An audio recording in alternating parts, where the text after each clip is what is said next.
Well, I'm excited. This is really fun. The first of its kind where we've done listener submitted and team submitted questions. So pretty exciting. Our team submitted some great questions. And so let's just get started, right? Yeah, I love it. I don't know what to expect. Hopefully we'll get some giggles out of it. And here we go. Okay. Yeah. So this is Yeah. a really good one. So, what Okay. separates nonprofits that consistently grow year over year from those that stay flat, even when they have great missions? Was that a listener That submitted was or no, team? that was our team member. That was a Oh, team member. wow. Yeah. Yeah, What we got makes some the good ones from the team. Yeah. absolutely. Yeah, focusing on what's important, which would be the folks that are right in front of you. I think this seems to be a revolving question or thought where, or evolving, pardon me, question or thought where we're always, the ones that separate are the ones that do a great job of making sure they focus on the folks that are in front of them and who they Hmm. know. We always come back to thank you. I think it's the greatest way to open the door to deeper relationships and deeper conversations when your mission is great, and most missions are.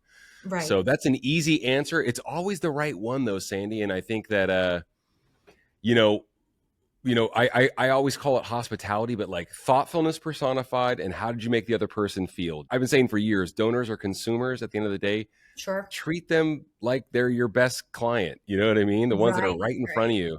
I also really love the what the hell does stewardship even mean thing that we talked about with our friend. I Yeah. love that. And we Yeah. catch ourselves using that term, because it just seems Absolutely. like Oh, a I used it for years. Yeah. Yeah. yeah, it's a label to something, to an action, but the action at the end of the day is relationship building and conversations and being thankful and making sure that you that folks know that if you're representing the mission, if you're representing your organization, that's the big separator. The big separator is having vision for sure and understanding where you're going and moving the big rocks, as we like to say, the things that are important. I can get into like personal stuff about how to make other people feel and what have you, but I think that's a good answer. Yeah, absolutely. And so, piggybacking on that, so what would you say is the single most important tool that a fundraiser has in their arsenal? Their phone, the most important, the most vital fundraising tool that they have. Okay. And why is that? Yeah. Well, because you can contact the people that are in your phone anytime you need anything via text. Not need anything necessarily, but anytime you want to get a hold of someone, you can like text, phone Right. call, video, voice memo, social, DM, the whole nine. You can reach anybody at any time. The most powerful fundraising tool that you have is your phone. All right. Sounds good. Okay. If you could reset one, oh, this is a really good one. If you could reset one misconception nonprofits have about fundraising partners, okay, fundraising partners, what would it be? That's, What do you think that means, just like from a context perspective, like a fundraising partner like HGA Fundraising? yeah. Yeah. So let's go with that. A Or a miss software partner, or, any of these a multitude of vendors out there, right? Yeah. What are some misconceptions? So let's take HGA fundraising, for instance, right? Yeah. What is a Yeah. misconception that nonprofits would have about a company like ours? I will answer by saying this because I can't speak for a lot of organizations. I know there's bad actors in this space. I get it. I think people are also inherently good and doing things for the Hmm. for the greater good when they get into our space. I have noticed though that there are companies that get into our space going, "Oh my gosh, that's a giant market. Social impact and socialpreneurship and all these things." And I've had 7 exits and I'm 5-time founder of all these things. And I'm going to get in the social impact space and really do some good. And Right. listen, those folks might be really well intended. I'm just creating an avatar, not necessarily attached to a Yeah. person, right? Or an organization. However, I do notice that there are companies that start up in our space that look at our space and go, wow, that's a lot of low hanging fruit and it's ripe for the taking. Yeah. Yeah. And the antithesis of that is what's true, is that Sure. this space is ripe to be served. And I've taken, since I heard those words spoken, which hit me in the chest, Mhm. like a punch from Mike Tyson, even though wouldn't punch me in the chest. But when it hit me, right, when Jason, our co-founder, said that to me, when he said they're wrong, this space is ripe to be served, Right. and I Love don't, that. and that comes with a great responsibility and humility, and also, unfortunately, for a lot of folks, patience. Hmm. Not unfortunate for us. Right, right, exactly. I think too, another misconception too about, again, thinking partners, right, on a broader level, auctioneers, professional auctioneers, those types of partners as well, is budget. Right. I think that's a Sure, huge thing. We don't have the budget for that. We don't have the sure. budget for a professional auctioneer. We don't have the budget for, maybe trips or what have you. So Hmm. what would you say to that end? Well, in our regard, with regard to like trips and experiences with us, there's no exposure, there's no upfront cost because what we offer is not even an expense; it's a cost of goods sold. So number Mhm. one, I'll address that, right? So the trips, of course, and experiences that we offer, if they don't sell, you owe us nothing. There's no exposure. There's only upside. When it comes to great consultants and great fundraisers, if you're hosting an in-person, live auction and fund a need, paddle raise, emceeing, the whole nine, and consultation that comes a lot of times with some great fundraising auctioneers that we know a lot Yeah. of. They're friends of ours. You can't afford, I'll spin it this way, you can't afford not to make that investment if you want to capitalize and make the most out of your evening when you have everyone in the same room at the same time and it's your Mhm. community and guests and you have that one shot to create, the greatest prospect list and lead gen for everyone's very, into new donors and creating new donors and solidifying the relationships that you already have. You cannot afford not to. When it comes to other expenses, we're huge supporters and believers and encouragers of underwriting and sponsorships. So fixed Mhm. cost Yep. items, yeah, fixed cost items can be sponsored, underwritten, all the above. So Right. that is a Right. misconception, and I understand it. I'm sensitive to the cost of putting these events on, but there is a very deliberate way that you can go about it, Mhm. and that only points upwards. Absolutely. Okay, so let's see. Let's take one from one of our listeners. What social media platform is the best to find corporate partners? If that's where you're looking, is that social media platforms? Is that even the place to look for corporate partners? I don't think so. The easiest answer to that is LinkedIn. LinkedIn is your best tool. It's not a social platform. It's a professional network. That is the Hmm. best platform that you can use if you are a fundraiser in the nonprofit space, development, CEO, leader. The best place that you can identify corporate sponsors and just corporate and business relationships, or relationships in general, is LinkedIn. I'm astonished at how gracious everyone is. It's also very, very still infant in our Hmm. space, especially. Everyone's super polite, super willing to share, communicate, all that good stuff. So don't wait.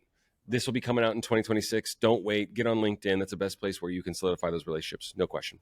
Yeah, and it gives you great reach to Big people time. who you would normally not be able to get into a room with. So Big time. Yep, yeah, absolutely. yeah, And treat it like, and honestly, double clicking on that, Sandy, is treat it like you're networking at an event in person. yeah.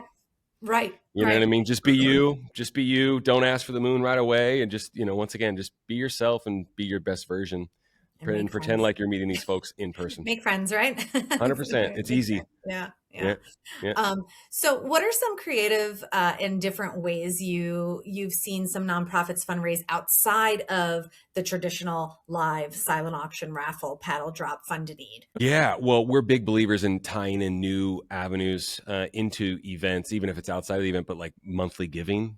Mm-hmm. We've had, Dave Rayleigh's an Did really expert well. in Yeah. monthly giving and this the subscription economy. We already said this once on this episode. Donors are consumers at the end of the day. Meet them where they're at. I'm not Right. saying to treat them less than. No, of course not. But donors are consumers. What are folks doing in their regular, in their day-to-day life? Well, they're subscribing to things. They're paying month to month. There's this, there's that. Mhm. Give folks the opportunity to give to you monthly.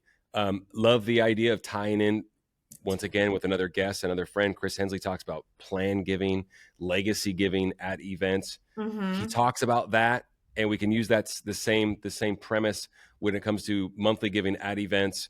Um, when it comes to recognizing folks that are doing it, so other folks can see, oh wow, that's the recognition that they got for being plan givers, legacy givers, monthly givers. Right. Or The why do they have a golden paddle? That type Exactly. of Yeah. thing. What Yeah. everyone, yeah, exactly. Everyone would notice that, especially in person. And outside of a traditional event with the auction and the funding and the paddlers, is having a community event where you get people in the same room, gather together, getting feedback, showing them what you're doing, and introducing Mhm. them to things like your branded monthly giving program. Right. You can never underestimate the power of novelty when things are bright, shiny, new. That does come with a responsibility because you can't just be a one-trick pony. But Mhm. having these cool bespoke, community events where you give folks the opportunity to get to know you, your organization, the people involved with the organization better, and then giving them the opportunity to give. For instance, because I love it so much, the monthly giving piece Right. is massive, and where the money goes. Yeah, Yeah. absolutely. There's all sorts of data to suggest that folks hang on for a long time too when they do. So good stuff. Okay, so here's a personal one. Okay. What is the most impactful gift you've ever received on Christmas? Oh, wow. The most impactful gift I've ever received on Christmas. I don't know why my mind immediately went to my wife's health. Uh, my wife was pregnant with our daughter Scout and had a tumor, and she had it removed the minute she hit her second trimester, which was in the middle of December. And it was healthy procedure. They removed a tumor the size of a softball that was pushing my daughter out of the way, Wow. our daughter out of the way at the time. And I think that's like, I don't know why, because I can't think of a material gift, but I think I the mean, there's greatest gift. nothing better than that. I mean, there's nothing more Yeah. important than health. Yeah. So Her wow. health. Yeah. Yeah. Her health was the biggest gift that I've had around the holiday season. That's for Yeah. sure. Yeah. Wow. Yeah, I don't know why I Um, went there, but yeah, uh, waking up on the beach one Christmas, you know what I mean, or whatever. Like waking up, like where we yeah. were instead of at home with the tree and everything, we woke Different. up on a beach in Puerto Vallarta as a family, and I took my mom and my daughters and my wife, and I think that was a big gift too. So I'll end that on a glass, a very Yeah, sunny yeah. note. Yeah, yeah, yeah. That's That was a awesome. cool gift. Yeah, yeah. Um, Good question. okay, so another one from the team. Mhm. How can someone in a nonprofit org bring fresh ideas for fundraising if they have stubborn higher ups or board members, as we know, right, who don't like change? So how do they tackle that we don't like change and that stubbornness? From a recovering poor listener, I'm gonna actually say by getting to know the person that's older and stubborn and maybe stuck in their old ways. Because the worst thing we ever want to hear is we've always done it that way, especially in fundraising. Mhm. And I'm Yeah. really glad that folks are saying that. This is the worst thing that we could hear or say out loud. Mhm. We've always done it this way because the world is changing and evolving so quickly, faster than it ever has. As a matter of fact, if you are working with a stubborn leader or someone in leadership or board member, I would actually reverse engineer it in a way where I would spend more time with them, getting to know them and why, Okay. by asking questions and listening. Why are they that way? There could be a reason. There could be an unlock that if you put your listening cap on, this is once again coming from me. If you know me, I tend to fill up the room with words, but I'm getting much better at it because I'm watching it happen in my own life. And Mhm. so I would, instead of going, hey, this is like, because my old self 20 years ago would be like, write it on the whiteboard. This is what we need to do. Why are we waiting? We have to do it now. And it's usually because of like excitement, enthusiasm, and Right, of right. course, lack of patience. But what's interesting is no one ever said, I don't know if I've ever told you this before, Sandy, but like no one ever said, I wish I had less patience during that time. Right, you You've have said never that heard to me anyone before. say that, right? So I No. just think, yeah, and then you can never go wrong with having a conversation to getting to understand why. So there's good things that you can do. There's questions. There's all sorts of great books out there. Somebody just gifted me a book called Fierce Conversations, and I'm kind of like looking forward to getting into a Mhm. little bit about leadership and just listening a little bit better, because I'm always trying to improve. But I admittedly though I have gotten better. I'm like a 5 out of 10. So, but I would, yeah, I hope I that's would say you're better than a 5 out oh, of thanks. 10. Yeah, yeah. Well, I'm also a tough critic. I can do better. You know what I mean? So I want to be There a you go. world class listener someday, but this is just going to take me like 40 years. You know what I mean? So Yeah. yeah, yeah. Because you'd be surprised when you do a really good job of listening. Not like it's got to be all like selfishly driven and everything. If you have good ideas, they're good ideas for a reason. Well, Yeah. some of those people that got to where they're at, they could be great collaborators, but you have to take the time to understand Mhm. why they got to where they're at, right? Right. So yeah, And hope that. pause, and right, Jason talks about the pause. And pause and Silence. listen, right? Yeah, Yeah, yeah. silence is I have a huge. problem Yeah, with I have an issue with silence too, so we all do. that's something I work on, yeah, yeah. Yeah, we all do. So no, I hope that helps. Awesome, okay. So from a listener, I would love to hear about best communication practices for the new year when our org doesn't do much earning in the giving season. So let's talk about for the new year, January 1, what are the Mhm. best communication practices they can put into place? I'm going to say this. It's something I do in my own life. If you're thinking about someone, jot it down and call them, write them a letter, write them Mhm. a note, text them. And I think that the best way to go about that from like a strategic perspective would be do that 3 times a day. Do that with the most important folks, not necessarily from the top down. They don't have to there doesn't need to be a hierarchy. It's not a status game, but the most important people to your organization, internal volunteers, folks that you've affected and folks that have given, just time block it and do 3 a day. Yeah. Do 3 a Mhm. day. By the end of the day, you've reached out. I like the phone. I think the phone is massive, especially. I like this too. I'm not playing a silly game, but if these folks are not ever used to hearing from you with a phone call, hey, I thought I'd just call you to check in and let you know what we got going on this year. And oh, can't wait to see you at the event in March and this and Mhm. that. Oh, hey, by the way, how's your husband? How's your wife? How are your kids doing? And getting to know people. I think that actually is going to be it's going to play out to be the best communication practice, not just in 2026, but in perpetuity. The human piece, we're hearing technologists saying the human piece is the piece that's going to be missing. We have all Mhm. the gadgets and gizmos AI and and everything that we need, right. and it's great, and we Mhm. use it and we love it, and I think it's great. Mhm. Well, Yeah, and the technology's here to free us up so we can focus on the people and the relationships. right. So the best Love that. communication practice, I would just say, once again, I just like pick 3 a day. It's 15 a week. That's 60 a month. It's 720 a year. That's 720 conversations, letters, text messages. I like the phone. It could be a voice memo, whatever you're comfortable with. Flip the camera around when you're outside in your garden and the sun Yeah. shine on your face, and leave someone a nice message. I Mhm. promise you, other organizations and other people in their life, at least not in great number, are doing that same Right. thing, and that's a Right. huge differentiator. So I think that's a really great communication, but you can take with you forever. You can do that Yeah, forever. Yeah. absolutely. Okay. Yeah. So, all right, so here's a good one. They're all good, really. Oh, cool.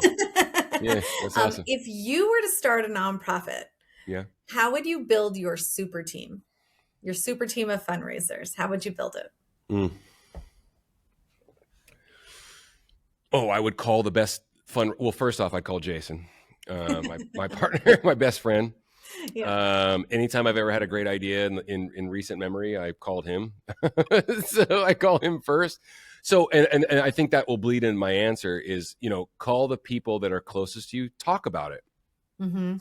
What I Yeah. mean? I would immediately tell my wife and just start having the conversation. I get a lot of accountability by talking out loud about what I want to do. And our greatest strength is the people that we've met and the relationships that we've created over the last decade in the Right. space.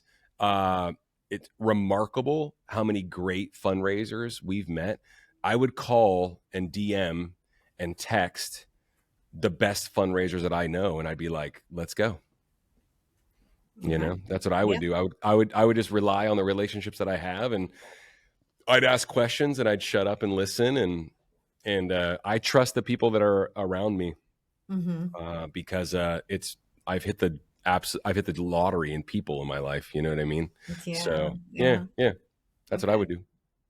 We've talked about it, how incredible the team is that you've put together here at HGA. And so, That we've put I together. have no Yeah, doubt in my mind that you would do the same at a nonprofit organization. So, we might. Who knows? I think there's definitely time for that. That's for sure. We have nothing but yeah. time. So Okay, so here's one. So, what are the best items HGA has in auctions right now? No matter where in the US, what size event, what are the best items that are raising the most money for everyone right now? it's honestly it's like the same thing is rang true for a very long time. It's donors are consumers. At the end of the day, where are your consumers going? They're going to the beach. They're going to Mm-hmm. Europe. They're going on once in a lifetime, trips. Like, once in a lifetime trip for someone like me growing up was like going to Italy and seeing things that I've never seen or only saw in magazines. But folks always love the beach. There's always a line of customs. Yeah. In our world, we definitely see a ton of traction towards Italy and Portugal Mhm. and Mhm. what have you. And I'm Yeah, all Europe's about. doing really well. I think that the travel demand obviously is not going anywhere, right? But I think we can start, coloring outside the lines a little bit with some more adventurous destinations. That's not answering your question, but I don't mind saying it's like I want to go to Tokyo, and I want to go to like crazy cool vinyl record bars and stuff like that. And I want to go to Mexico City and see the architecture and art and taste the food and stuff Yeah. like that. I think those haven't been common household name destinations in our space, at least Mhm. internally with us. I'm interested in going outside the lines, and I'm saying this not in like the next quarter or 6 months. I'm thinking like in the next like 5 years. I think we can Right. really start twisting the dial and stuff. I just want to make it easy for folks to say yes. Mhm. Okay. If you have one piece of advice, and this is from a listener, so if you have one piece of advice for an event fundraiser, what would it be? um Realize that you don't have to do it alone. Start planning as far in advance as you possibly can. Yes. Yeah. Right. I Mhm. mean, you're an event fundraiser, right? Yeah. So plan as far in advance as you can, and then just realize less is more. It's more important to get 200 of the exact right people in your room than 300 of the, well, I'm not so sure, let's just fill the room. We're just trying to fill the room. Yep. Yeah, Yeah. yeah. No, So as absolutely. much as I want you to Absolutely. have 500, raving fans in your room, that's not always possible for everybody. And you got to Right. start from somewhere. You got to start. And also, like we had a really cool conversation with a founder, Jen Knopf, from Reed Charitable, and they just did their sixth gala. They're solving the literacy crisis and addressing dyslexia and different learning disabilities and what have you. And they do a phenomenal job. They just had their sixth gala, and we've been working with them. I mean, almost every single one. I want to say at least like 4 or 5. Mhm. And she said, admittedly, it's like we came out shooting like a cannon out of a cannon on the first couple, and then there was just a little bit of a dip, and Right. then It was good. we retooled, and then Mhm. and then she's like, I'm DMing speakers for 2 years to get the right person in the room, and then boom, they have an event, their sixth one, where they raise over $1 million. It's like, Wow. Yeah. and I think this is a better answer too, Sandy, is you're not doing it for this year. We get so caught up, and I understand why. Of course we understand why. We're sensitive to it, but we get very myopically focused on now, on this year. Mhm. Your event, strategy should be a 12, 24, 36 forever, strategy, right? This Yeah. is what we're trying to do, because we all know, if you've been paying attention and listening to the pod and watching the webinars every Thursday too, shameless plug, but we know that the magic sauce, if you get someone to come to your event 3 years in a row, there is no better That's the number. predictor that they'll become a Mhm. major giver or lifelong giver to your organization. There's nothing else. That Yeah. comes from the most intelligent, most brilliant data scientists that we know. Mhm. And a friend of the program, once again, I name drop him all the time because I'm just so enamored with him. I get starstruck. But Nathan Chappelle, he said multiple times, there's no better predictor that someone will become a major giver or a lifelong supporter of your organization than if they come to 3 events in a row. Think about Right. that. So I guess that's your strategy. Now, Yep. 24, 36. Yeah. Yep. Yeah. So let's focus on numbers too. And this is a question from me, but what's that other magic number we talk about all the time? Thanking people 7 times. 7. Yeah. Oh, There yeah, you yeah, yeah, yeah, yeah. go.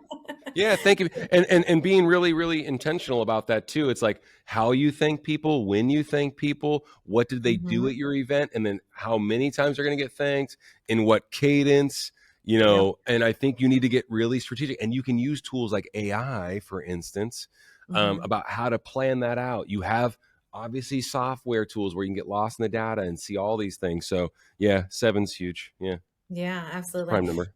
Right. And so we talk about, that gratitude piece, but the impact piece too, that you have They to well, they focus they on. they, they have to be one and the They same. go together. Yeah. Yeah. Because thank you for doing this, and because you did this, right, Mhm. Mhm. good stuff. Okay, so here's another one, and I think this might be my last one here, Mhm. from a listener. So, what are the best industries to target for corporate sponsorship of event gala assets, including auction paddles and Mhm. all of those types of items? Yeah, every geographic area, I mean, if you're assuming you're working from where you're located out, is Mhm. going to be different. Marketing is really a lot about perception and what you see and trusting your gut, right? Like in our town, I'll use them as an example. In our town, I see Fall River Brewing all the time. The owners are awesome, super sweet people. They run a great business. They got like 4 locations, 5 locations. Their place is always packed. They're doing something right. I've seen them give to the community, and they're always, I would go to them, for instance, right? That's like Mhm. perception piece. There's a bank in town. I just, every time I go to a race or every time I see something outdoorsy in our outdoorsy area in far Northern Yeah. California, I see this bank all the time.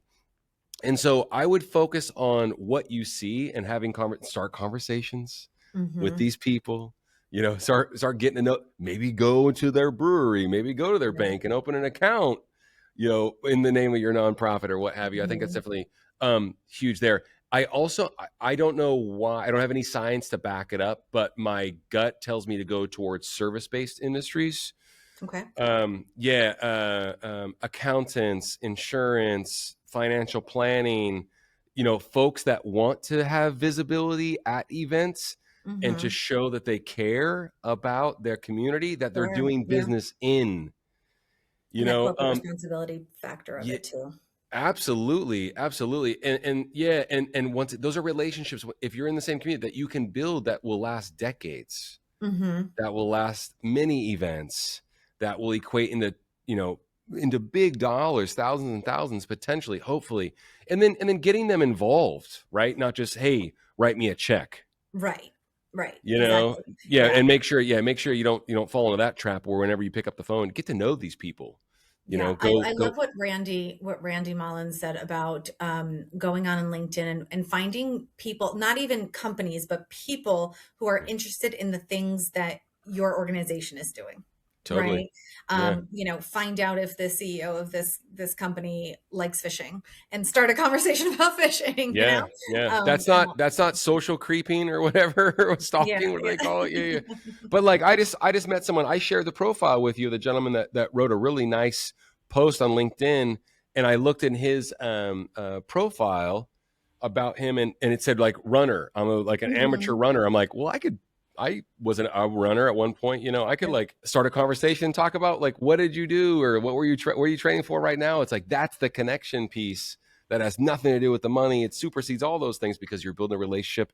It should not be difficult. I love that you brought this up earlier. It should not be difficult if we approach this from, we're just trying to make friends. Friends. Yeah. It shouldn't be difficult for you to make friends. If it is, let's work on that because that is Yeah. a skill that can be relearned because when you were a child, you were probably good at making friends, hopefully, right? Mhm. It's a skill that can be relearned, right?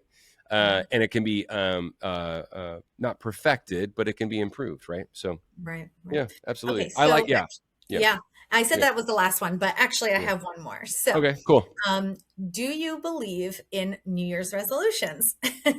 And Yeah, again, yeah.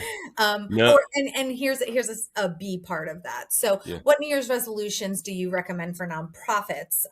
What should they do to set their aims for growth and achieving their goals in 2026? Yeah, for the record, I am not a fan of New Year's resolutions because I'm always like, I don't have a lot of I'm not paid. If I want to change something, I just do it right then, right? You know, I Right, guess right. I'm not demeaning anyone that does, you know, have New Year's resolutions or sticks to them and all that. I'm rooting for you. Long story Sure. short, um, Mhm. however, because we're right around the change of the year, I have to tell you, I really do like change. I don't fear change. I like turning the page on the calendar, so to speak. I like that it breeds anew. You know, I actually really, Right. you know, get excited about those things. So I have to honestly say that I am excited about change and um, holding myself accountable to things that I want to do. So I don't know if those are resolutions. Uh, what's interesting about our world is that we deliberately take a little bit of time off around the Mhm. holidays, and so it forces you to think and Mhm. take time and what have you. And yeah, I hope it doesn't sound cliche, but it's like forced me to like stay more present in the moment. And because Mhm. we go fast, I go fast Yes. inherently.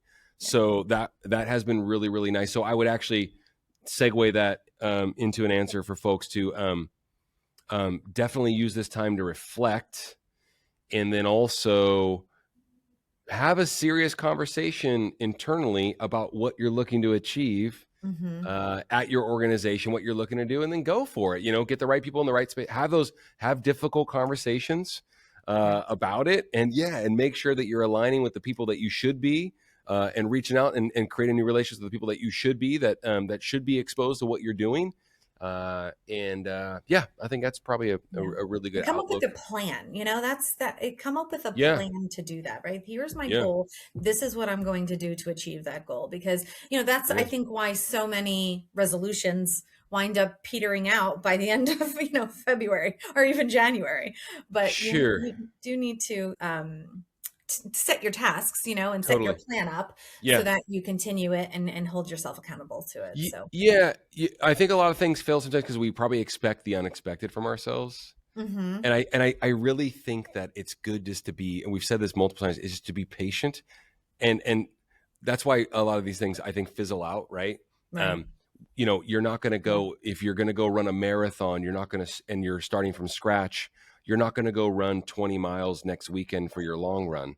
If Right. you're looking to find, 100 new corporate sponsors, you're not going to find those in the first week. Start by making 3 phone calls a day, or, if you're going to Mhm. start really staying in Yeah. front of folks that mean a lot to your organization, we just said it earlier on the episode, start with 3. Let's do 3 a day. We can Yeah. do that. You know what I mean? Let's start with, Mhm.